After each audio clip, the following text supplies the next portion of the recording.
Hello everyone and welcome back to Explain the Charts.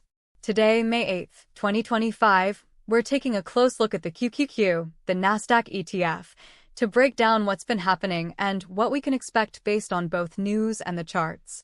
First, let's briefly touch on some current events. News sources indicate that stock futures are up following President Trump's announcement of a comprehensive trade deal between the U.S. and the U.K. Dow futures are up nearly 1%, with the S&P 500 and Nasdaq futures climbing even higher.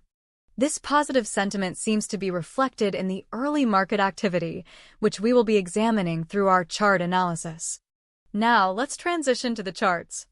All right, let's dive into the QQQ's daily chart. Looking at the daily chart, we can see the recent price action and overall trend, where QQQ has risen from about 400 to 480 in the past year. Zooming in on the most recent candles, we see indecision. There are signs of continued upward momentum as the price continues to test the high. If the stock continues to respect the highs as support, QQQ may continue upward in the near future. Now, let's look at the 1-hour chart. Here we can see a more granular picture of recent price movements. There appear to be signs of consolidation near the 483 level. If the price breaks below this consolidation phase, we may see a short-term bearish move. And finally, let's examine the 15-minute chart for an even closer look at the trading day today. On the 15-minute chart, the initial surge appears to be losing momentum. We see prices struggling to break above 484.0, indicating possible short-term resistance at this level. The U.S U.K trade news catalyst may start to wear off as the trading day progresses.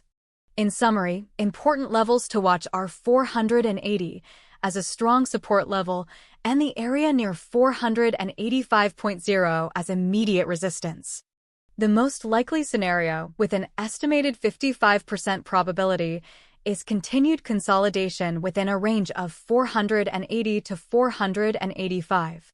If the price breaks below 480, we might see a move towards 475, with a 30% likelihood. A break above 485, reinforced by further positive news or sustained buying pressure, could push the QQQ towards 490, with a 15% probability. Continue monitoring news releases and economic data that could influence trader sentiment, as these will act as catalysts to break out of this consolidation and trigger an increase in either the bulls or the bears.